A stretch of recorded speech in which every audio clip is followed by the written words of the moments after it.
Y entonces ahora yo me presento a mí mismo diciendo que mi carrera ha sido en centros de bachillerato, excepto los años que, como antes dije, estuve con Javier San Martín aquí en la UNED y he publicado algunos libros sobre Ortega y ya. ¿Vale? Entonces yo, el título de mi intervención se llama La Escuela de Madrid, una interpretación, y en realidad a mí me pasó un poco como a Ignacio, que no he tenido tiempo de preparar algo, entonces lo que pasa es que había publicado varias cosas ya sobre este tema y entonces voy a resumir o voy a...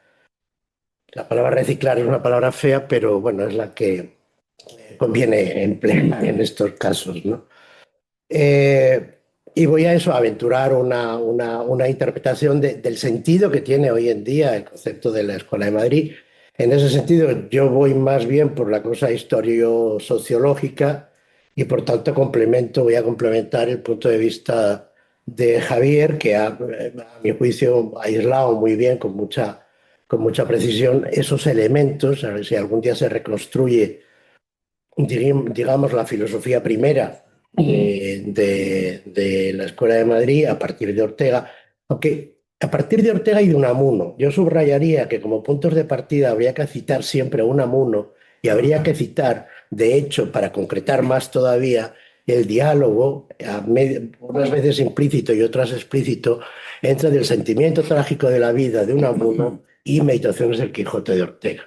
Por supuesto, todo lo demás que ha dicho Javier va a misa, pero en ese sentido sí conviene que en esa, digamos, generación de fundadores, poniéndole comillas a la palabra fundador, porque no hay tal cosa, claro, pero sí, digamos, el punto de partida conviene no olvidar al Unamuno más filósofo, y sobre todo al diálogo tan complejo y tan rico que Unamuno y Ortega mantuvieron en los primeros años, ¿no? Los primeros años de la trayectoria pública de Ortega.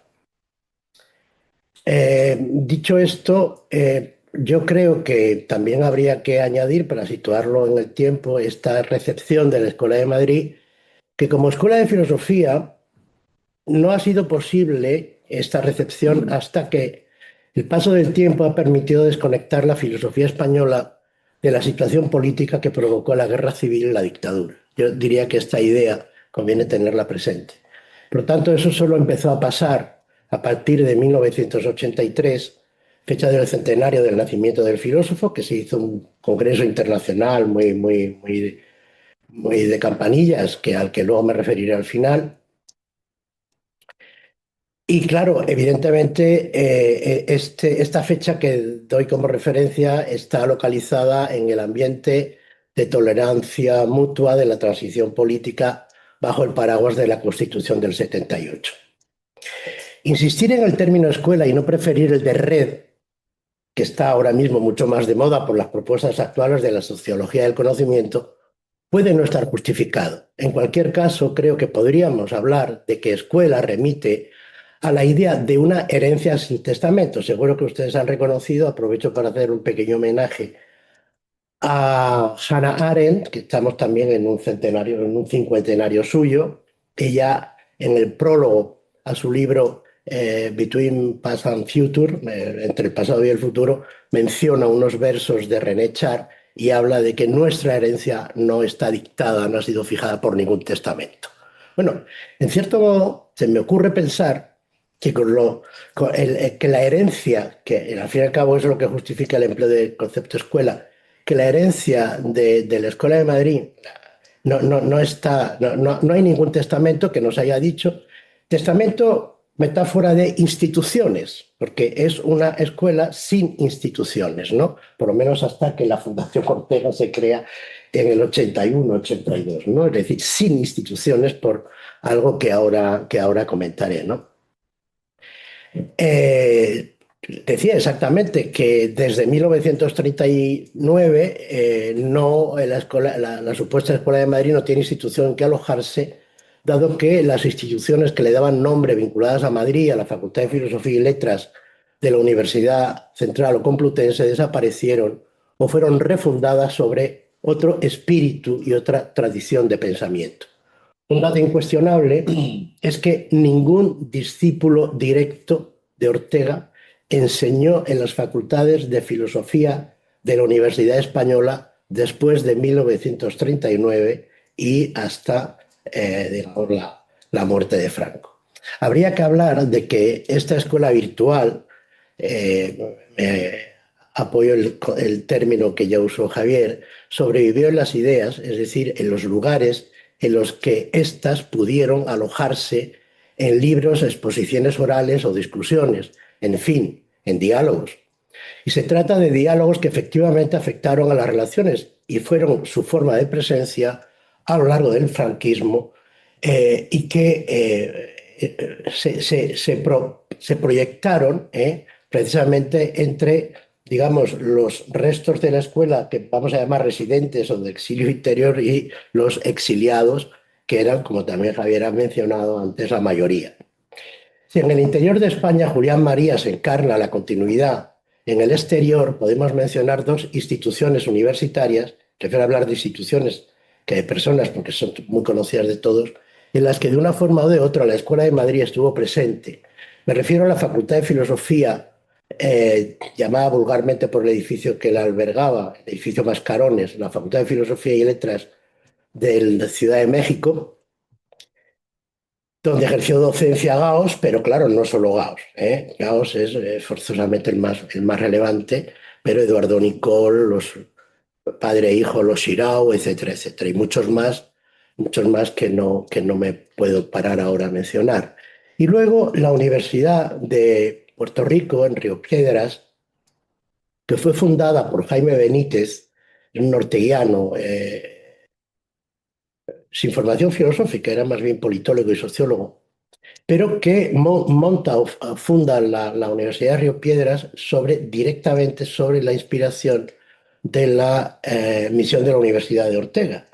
Y por razones obvias, allí terminaron algunos orteguianos ilustres como Antonio Rodríguez Huéscar, García Vaca estuvo por allí también, Manuel Granet, que terminó en Venezuela sobre todo, pasaba mucho por allí, prácticamente había, y luego de España iba gente, en los meses de mayo iba gente como Julián Marías o como Avellán, más joven, más tarde, ¿no? En fin, fue un lugar en donde mucha de la gente del exilio y mucha de la gente que podía viajar desde España se encontraban y se encontraban precisamente para dialogar sobre temas orteguianos. Bueno, esto es por justificar el sentido que le doy al término. Pero en la segunda parte de mi intervención, yo en realidad de lo que quiero hablar es de cómo se trató a Ortega en el corazón del franquismo. Y voy a ser muy escueto, plan telegráfico, voy a hacer unos cortes de fechas y a comentar brevemente, a recordarle, porque seguro que ustedes ya lo tienen presente a recordarles un poco las cosas que pasaron. Pero voy a resumirlos con una metáfora. En realidad, con Ortega pasó una cosa entre 1953, ahora justificaré por qué elijo esa fecha, 1953 y 1983, con Ortega se hace una cosa, se hace una voladura sistemática para inventar en su lugar, si quieren ustedes una palabra menos violenta de voladura, diré de construcción. Se hace una deconstrucción de Ortega para hacer una reconstrucción del orteguismo. Mis notas están tomadas de un ensayo que yo publiqué en 2013 que se llama La invención del orteguismo. Entonces, un poco lo que yo voy a resumir ahora es justamente en qué consistió esta invención del orteguismo. El primer dato vinculado a 1953 tiene que ver con que los orteguianos falangistas liberales, homenaje a Santos Juliá, que siempre decía, esto es un oxímoron, no hay forma de que un falangista sea liberal. Evidentemente hay que darle toda la razón a Santos, que en paz descanse. Es decir, la IN, etcétera, etcétera, organizan un homenaje a Ortega. Ortega se va, conviene tenerlo presente, Ortega se va a Lisboa cuando hacen el homenaje y Zubiri se niega a asistir. ¿eh? Bueno, con eso es suficiente, ¿no? Pero claro, el asunto está en que eso transmite la idea de que aquí hay una cierta... Ortega no estaba tan tan malquisto, tan mal visto por el régimen y había ahí una cosa y tal, ¿no? El segundo corte, que voy a pasar de puntillas porque gracias a Ignacio hay un informe, un estudio exhaustivo de cómo el régimen trató la muerte de Ortega en noviembre de 1955. Y eso no está de más que lo revisen, que lo tengan fresco, porque efectivamente, aparentemente, hasta un ministro apareció por allí, la familia, bueno, en fin, quiero decir que si tengo el tiempo que tengo, pues no puedo contar los detalles, pero además yo creo que está justificado porque a ustedes les suena. Si alguien quiere luego algún detalle en concreto, se le puede dar en el debate o en el diálogo. Eh, la muerte de Ortega desencadena una cierta reacción de oposición, el famoso entierro, el discurso de los estudiantes, somos una generación sin maestros, citando al Ortega de Vieja y Nueva Política, 1914, Ortega ya dijo, somos una generación sin maestros, pero si me detengo en este dato es porque ahora van a ver que le voy a dar la vuelta a la ayuda de Aranguren. Por tanto, en el 65, 55, 56, realmente Ortega tiene una presencia activa desde el punto de vista de la resistencia al régimen franquista, la crisis famosa del 56, que todos conocemos, etc. La siguiente zona de fechas cambia el ambiente. La siguiente zona de fechas que les invito a considerar es 1963, 1965, 1968. Forman una especie de continuo. ¿Qué interés tiene la primera fecha de 1963? Pues tiene la importancia de que es cuando Aranguren publica un par de textos y realmente textos de una extraordinaria brillantez retórica en donde le da la vuelta a la metáfora de los maestros y entonces le explica a la juventud, paréntesis, Aranguren funciona como el verdadero líder intergeneracional en la universidad, en los ambientes universitarios españoles. Marías, en cierto modo, menos. Aranguren es el líder intergeneracional con verdadero éxito, ya incluso en una perspectiva larga como es la nuestra ahora. Y entonces publica un texto que se llama Unamuno y Ortega, y lo mejor que puedo hacer es leerles el párrafo en cuestión, donde él ha intuido por dónde va el aguja de los tiempos y sabe, es como si ya él venteara en los aires del 68. Lo van a ver que no exagero en el texto que les leo. Ahora comprendemos la ingenuidad de los jóvenes cuando hace años acostumbraban a lamentarse de ser una generación sin maestros. Ni los tienen ni pueden tenerlos. Ya lo vimos antes, los maestros han desaparecido, los modelos se han destruido. Son ellos mismos quienes por sí solos o casi solos tendrán que irse haciendo como la época entera, a tientas. Pero el 63 es también un año muy interesante porque aparece la gran novela Tiempo de Silencio, enorme novela de Luis Martín Santos, donde hay unas páginas de una extraordinaria brillantez dedicadas a Ortega, ¿no? Entonces, les recuerdo, yo creo que todos ustedes han leído la novela y si no tienen la suerte de no haberla leído, corran y léanla porque es una magnífica novela.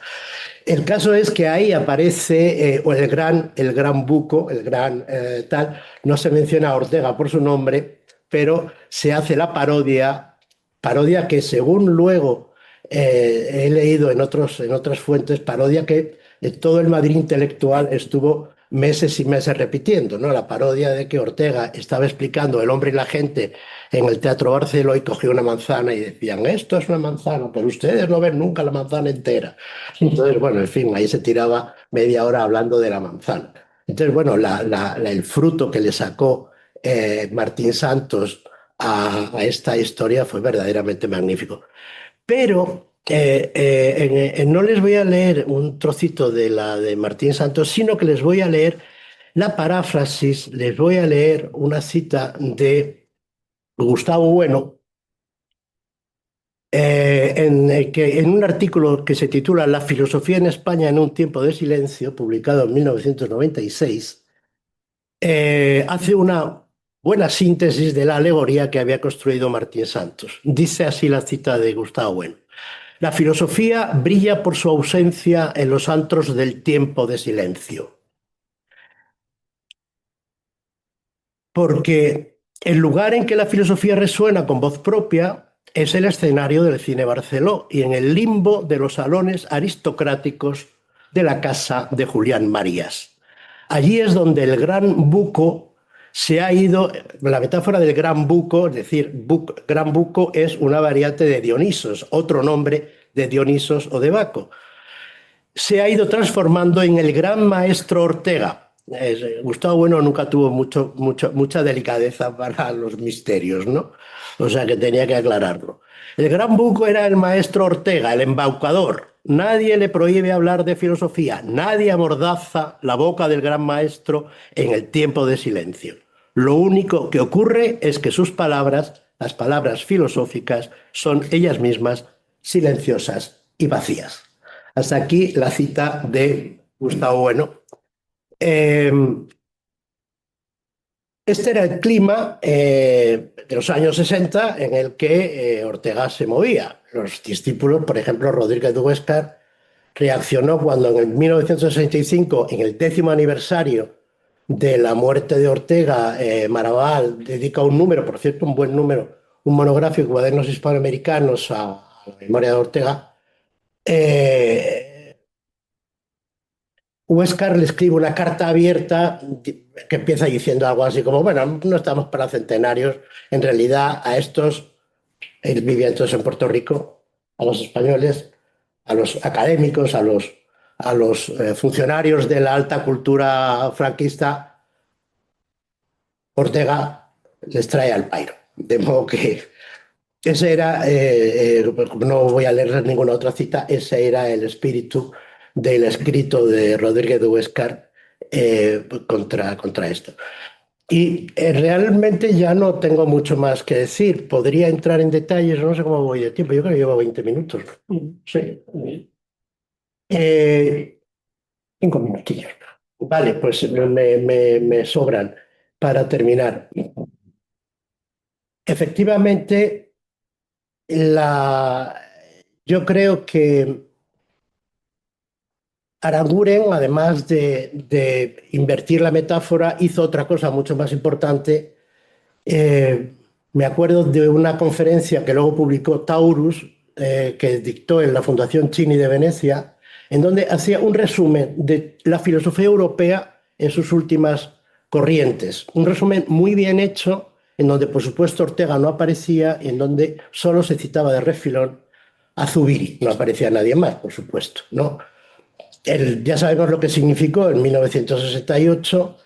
Ya sabemos que a partir de los 60 y principios de los 70, lo que triunfa en las universidades españolas, cuando consiguen ya desembarazarse de la escolástica y de los tópicos de la docencia, digamos, oficial, pues lo que entra es la filosofía analítica y el neopositivismo, las escuelas marxistas, Heidegger, sobre todo por el lado de los católicos, y los neonicheanos. Esa era en las dietas de la que se alimentaba la filosofía española hasta bien entrados los años 90, diría yo, todos los años 80 y todos los años 90. En 1983 yo diría que sí, que con la creación de la Fundación Ortega se crea ya un nuevo, y bueno, y luego también el hecho de que el Partido Socialista Obrero Español apoyara muy directamente la creación de la Fundación Ortega y aprobara, y se usara dinero público del Ministerio de Cultura para que Juan Pablo Fusi hiciera una exposición yo creo recordar que fue en el Palacio Velázquez de Madrid, el palacio que ahora está en poder de Reina Sofía.